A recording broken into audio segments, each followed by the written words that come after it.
Hello, and welcome to Sharing Stories, a seasonal podcast featuring profiles of help and hope from the Season of Sharing Fund. I'm David Boyer.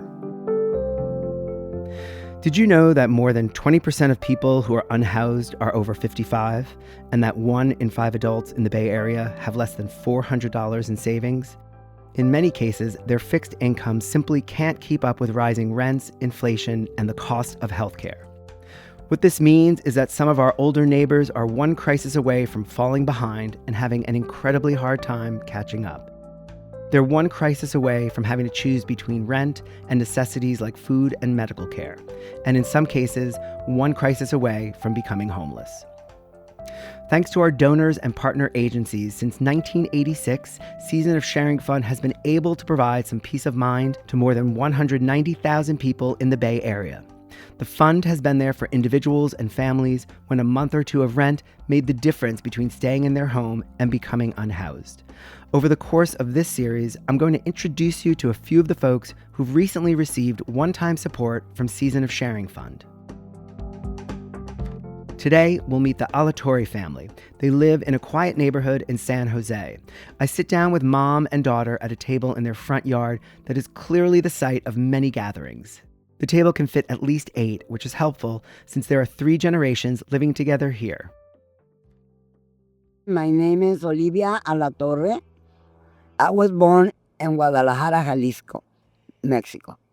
And I came to United States 50 years ago, in 1975, September 27. My brother actually asked me to come over to help him because my sister-in-law was pregnant, and I came to help. But after that, I met my daughter and my son's father. And we got together, and I had my daughter and my son. But it was a struggle, because in those times when you have the kid without getting married, it was bad. So my brothers don't want to talk to me and everything, so I was all alone. Trying to work and survive and feed my pregnancy. It was too hard, and my poor daughter is the one that suffered. Yeah, because I don't have too much food to eat in that time, and it was very hard.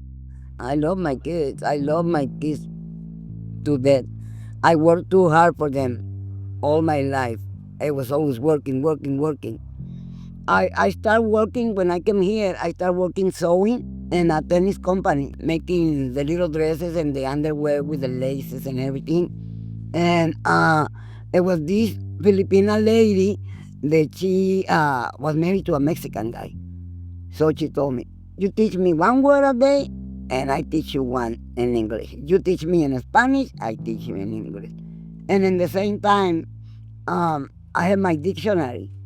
So I used to ride the bus to work. So I used to learn 1 word all the way in the way to work, and in the way back, I learned 1 word every day. Then she heard about a job at National Semiconductor from a friend of the family who also served as her interpreter at the job interview. She was offered a position, and even though she would be making less, she took it.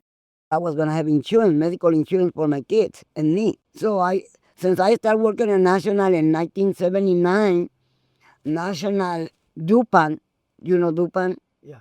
In the beginning, I was like the specialist. I was training people how to do the jobs. And it was a lot of problems because, my English was not good. And then the other people get mad. Why she's the boss? She don't even speak English and this and that. I say, you know why they put me in this position? Because I work very hard. Hold 1 second. Did I turn off the chicken? She's making dinner. Aquí. Oh, yeah, I forgot to turn it off. But it's okay. Maybe you can taste my chicken before you leave. Olivia ended up working at National Semiconductor for 4 decades. She steadily moved up and was asked to stay on even after her division was acquired by DuPont. Because I was the lead and supervisor, I was a trainer, I was everything. So every year I used to do the audit with the TSA. They come and do the audit. And if I don't pass the audit, the company don't pass. So every year I used to do that. But in 2018, she was told that her job was moving to Texas. They offered to relocate her. But I'm never leaving Texas.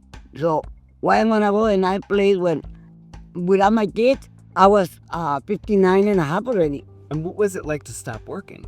Well, I don't want it to stop. I wanted to retire at 62. It was hard because I was used to the money that I can do whatever and take care of my family and pay for everything, you know. So it was very hard because after that I started getting just, when you start getting retirement, it's nothing. But at that time my son was working in the cannery too, in the union. So he said, Mom, don't look for a job anymore. And I'm like, I was gonna look for, for a couple of years. And I said, okay. So then after that I retired.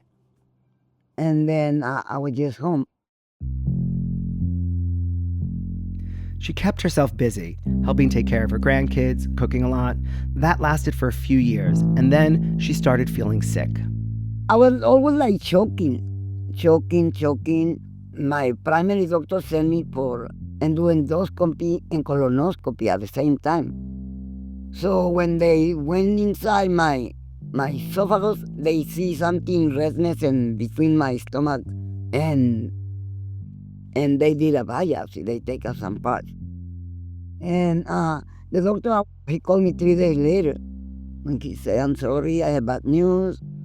You got cancer, aggressive cancer. The cancer was in my stomach. It was a big tumor. So they say they're gonna have to do surgery, and he recommended me Stanford. So they supposed to remove 20 to 40% of my stomach. But then when I wake up, they say I don't have stomach no more. So they removed the whole stomach. So now they connect my esophagus with my small intestine. And that's the way I eat.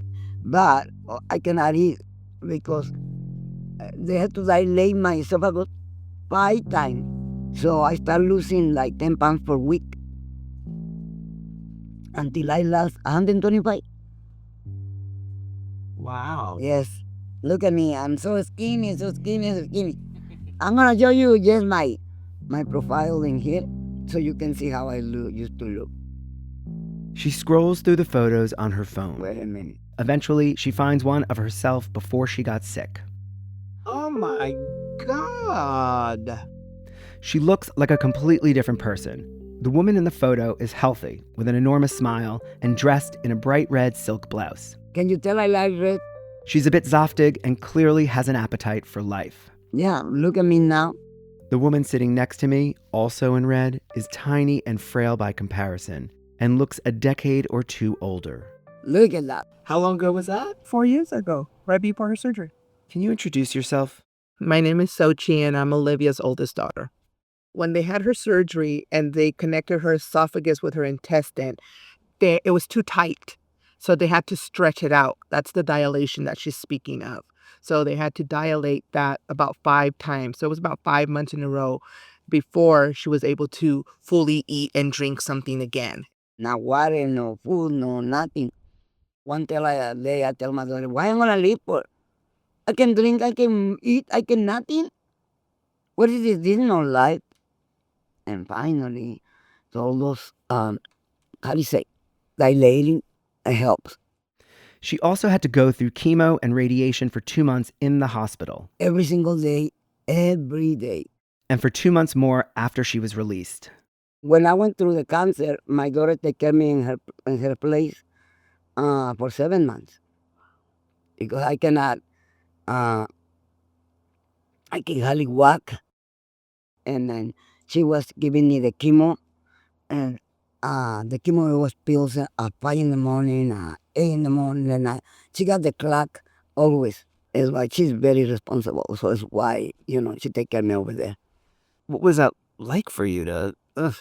It was hard. It was hard to see her, her health declining and the weight just dropping. But I tried to nurse her back, and she stayed with me so that she can recover a little bit easier because, as she's already explained to you, she's a mother and she's always taking care of her children and grandkids with the cooking and the cleaning. And I said, you going through this, you cannot be doing that. You need to rest.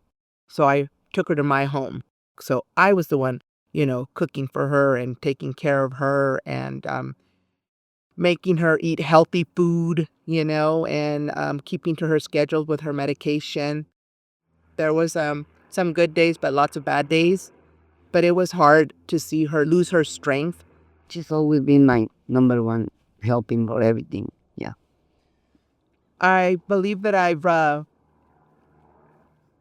picked up on her work ethic, that came from her. I saw her work all the time, so I'm a little bit of a workaholic as well. And um, she was fun, and she always took care of us, and provided everything that we needed growing up.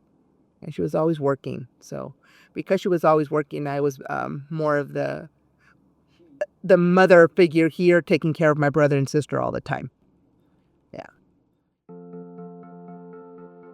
When you think of home, what do you think of?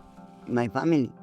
I'm always thinking and how, to make them happy, to cook and, make make the best I can. Especially now I'll keep telling them I don't know how long I'm gonna last, so but I want them to understand family is very important. For me, it's very important.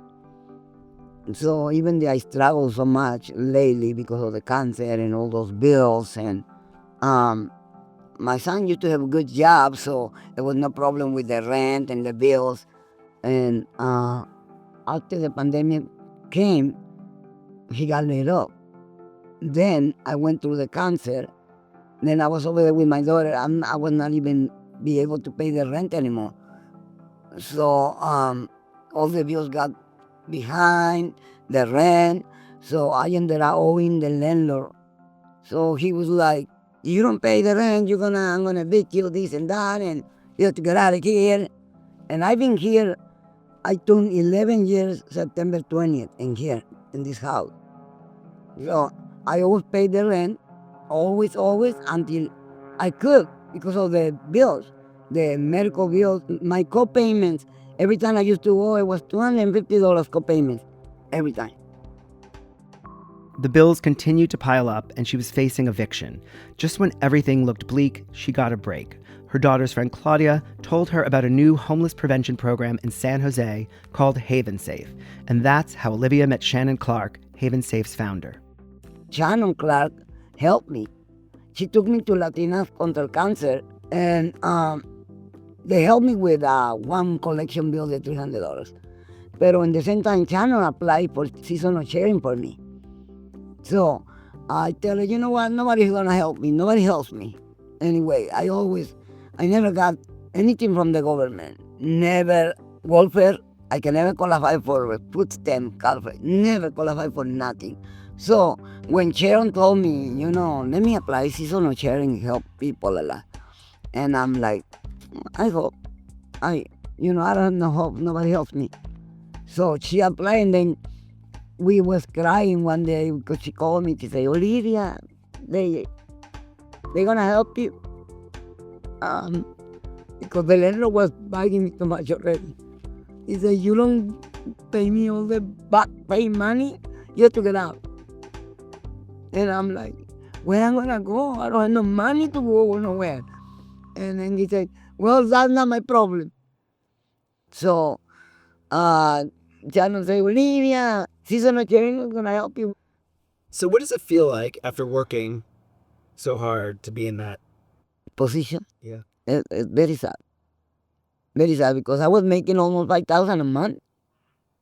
And I was able to pay everything with no problems.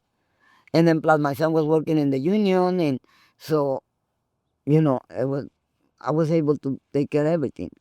But after the cancer came and the pandemic came, everything went down. I really appreciate Shannon, and she's become sort of family. She's a really good friend of my mom's now.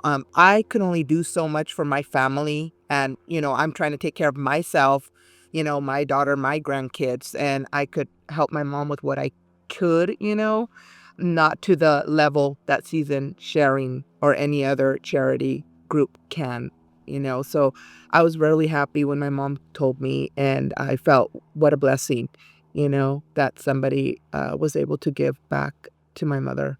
I know that my mom was trying to say earlier, because I'm the same way, that, being an independent woman, and always being able to provide.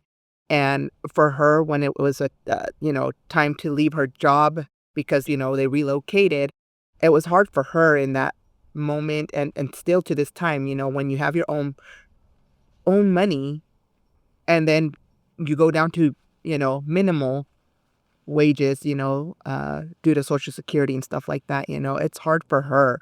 But I was very, very happy when that happened, and that it took a stress, off her shoulder to know that she was able to pay her back pay for her rent, because she did get herself into a big hole when all of that happened. To know that you were going to be able to stay, what did that mean to you? It means a lot, because when you don't have no money to go nowhere else and they want to evict you, it's very hard. Very, very hard. Especially when he was keep telling me, you don't pay this by this day, you have to get out. You have to get out. I don't care. But it's when we got all the money and then he got happy. So it was like my daughter said, it was a big help. A big, big help. When I needed it the most. Going through all this sickness is very stressful. And I felt relief after that.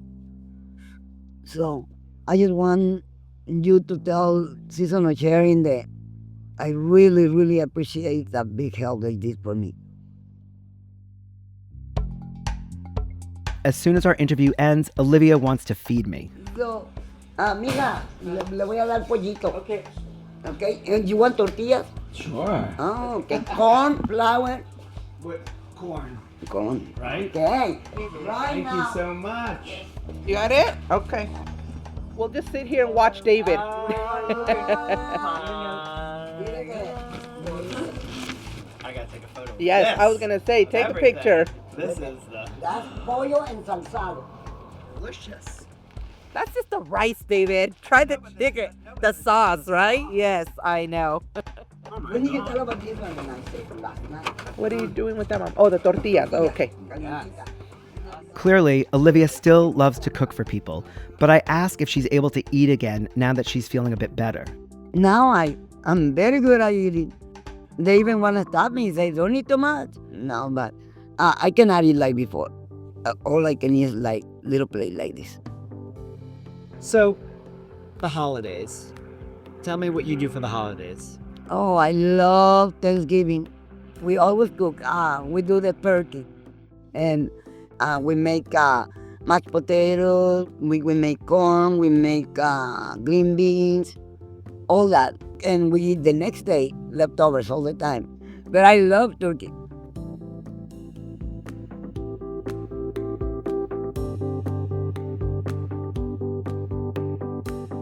Thank you for listening to Sharing Stories, and thanks to the entire Alatorre family for sharing your story and your table. The Season of Sharing Fund provides one-time financial assistance to individuals and families in the Bay Area during times of crisis, when a little support can have an enormous impact. Together, we help our neighbors remain housed, cared for, and nourished so they can get back on their feet. If you want to hear more stories like this one, go to seasonofsharing.org/podcast. And if you want to give peace of mind to a neighbor in crisis, you can donate to Season of Sharing Fund there too. 100% of your donation will go to providing relief to local people experiencing unexpected crises. And if you or someone you love is experiencing housing or food insecurity, you can always call 211 for assistance. Until next time, I'm David Boyer, and this is Sharing Stories.